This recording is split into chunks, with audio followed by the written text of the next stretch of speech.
നമസ്കാരം. ചെന്നൈ രാജസ്ഥാൻ പോരാട്ടത്തിൽ എല്ലാ കണ്ണുകളും മലയാളി താരം സഞ്ജു സാംസണിലേക്കായിരുന്നു.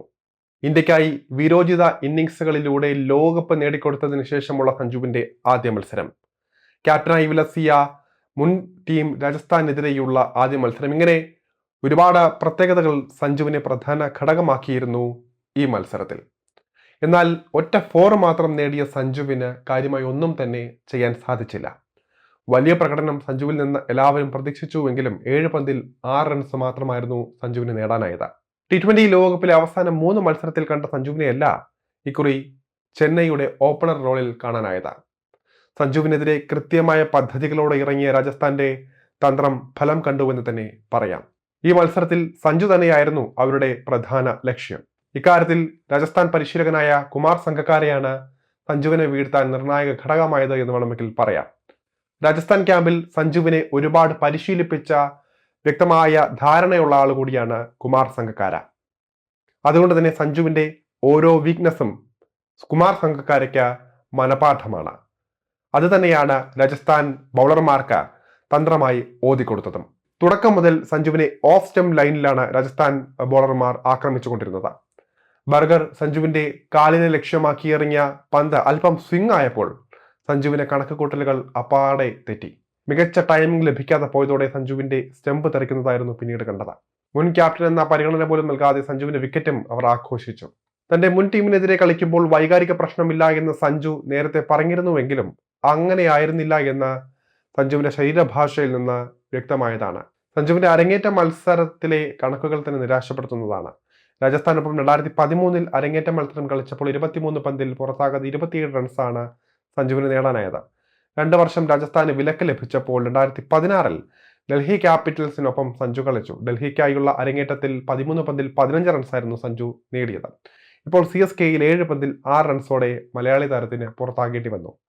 എന്തായാലും ഇതിൽ നിന്ന് വ്യക്തമാകുന്നത് ഇതൊരു അവസാനമല്ല. സഞ്ജുവിന്റെ വലിയ പോരാട്ടം വരും മത്സരങ്ങളിൽ കാണാൻ സാധിക്കുമെന്ന് തന്നെ പ്രതീക്ഷിക്കാം.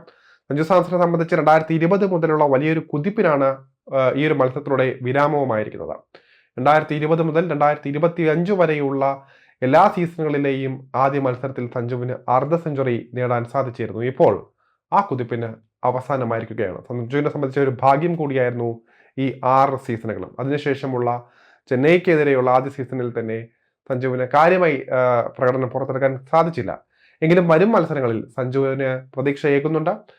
2020 ആദ്യ മത്സരത്തിൽ 32 പന്തിൽ 74 റൺസായിരുന്നു സഞ്ജു നേടിയത്. 2021 ആദ്യ മത്സരത്തിൽ 63 പന്തിൽ 119 റൺസോടെയാണ് സഞ്ജു തിളങ്ങിയത്. 2022 27 പന്തിൽ 55 റൺസ് എന്ന വെടിക്കെട്ടോടെ തുടങ്ങാൻ മലയാളി താരത്തിന് സാധിച്ചിരുന്നു.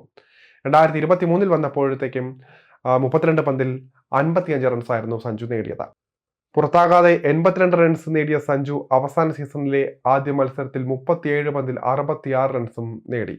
എന്നാൽ ഇപ്പോൾ 7 പന്തിൽ 6 റൺസോടെ സഞ്ജു തന്റെ ആദ്യ അർദ്ധ സെഞ്ചുറി കുതിപ്പിന് അവസാനവും ഇട്ടു. സഞ്ജുവിൽ അമിത പ്രതീക്ഷ വയ്ക്കുന്ന CSK ആണ് കാണാനായത്. അതുകൊണ്ട് തന്നെ സഞ്ജു സാംസൺ പുറത്തായതിന് പിന്നാലെ കൂട്ടത്തകർച്ചയായിരുന്നു ടോപ്പ് ഓർഡറിന് സംഭവിച്ചത്. 38 റൺസിന് CSKയുടെ 4 വിക്കറ്റുകളായിരുന്നു നഷ്ടമായത്. സഞ്ജുവിന്റെ വരവോടെ നിർഭാഗ്യം താരത്തെ ബാധിച്ചോ എന്നും ആരാധകർ ആശങ്കപ്പെടുന്നുണ്ട്. കാരണം CSKക്കെതിരായ ആദ്യ മത്സരത്തിലൂടെ എലൈറ്റ് ക്ലബിൽ നിന്ന് സഞ്ജു പുറത്തായിരിക്കുകയാണ്. ഇത്തവണ ആദ്യ മത്സരത്തിൽ ഒറ്റ സംഖ്യയിൽ സഞ്ജു പുറത്തായി എന്നത് എടുത്തു പറയേണ്ട കാര്യമായിട്ടുണ്ട്. സഞ്ജുവിന്റെ വരവ് CSKയുടെ പവർ പ്ലേയിലെ പ്രശ്നങ്ങൾ മാറ്റുമെന്ന് എല്ലാവരും വിശ്വസിച്ചിരുന്നുവെങ്കിലും ആദ്യ മത്സരത്തിലെ പ്രകടനം പ്രതീക്ഷയ്ക്കൊത്ത് ഉയർന്നില്ല. സഞ്ജുവിന്റെ അരങ്ങേറ്റ മത്സരത്തിലൂടെ ചില പോരായ്മകളിലേക്കും CSKക്ക് പേര് ചേർക്കേണ്ടി വന്നു. CSKയുടെ ടോപ്പ് 4 ചേർന്ന് ഒരു IPL മത്സരത്തിൽ എടുക്കുന്ന കുറഞ്ഞ 3ാമത്തെ സ്കോർ എന്ന നാണക്കേട്ടിലേക്കും ടീമിന് എത്തേണ്ടി വന്നു. 14 റൺസാണ് CSKയുടെ ടോപ്പ് 4ന് നേടാനായത്. സഞ്ജു സാംസൺ 6, ഋതുരാജ് ഗിക്വാദ് 6, ആയുഷ് മാത്രേ 0, മാത്യു ഷോട്ട് 2 എന്നിങ്ങനെ സ്കോർ നേടിയാണ് പുറത്തായത്. 2020 മുംബൈ ഇന്ത്യൻസിനെതിരെ CSKയുടെ ടോപ്പ് 4 3 റൺസ് മാത്രം എടുത്ത് പുറത്തായിട്ടുണ്ട്. 2022 മുംബൈക്കെതിരെ 8 റൺസിനും CSKയുടെ ടോപ്പ് 4 പുറത്തായിട്ടുണ്ട്. 2021 RCBക്കെതിരെയും 14 റൺസിന് ടീമിന്റെ ടോപ്പ് 4 തകർന്നിട്ടുണ്ട്. ഇത്തവണ സഞ്ജു സാംസന്റെ ബാറ്റിങ്ങിനെ അമിതമായി വിശ്വസിക്കുന്ന CSKയെ കാണാൻ സാധിച്ചു. സഞ്ജുവിൽ അമിത പ്രതീക്ഷ വെച്ചത് തിരിച്ചടിയായെന്ന് തന്നെ പറയാം.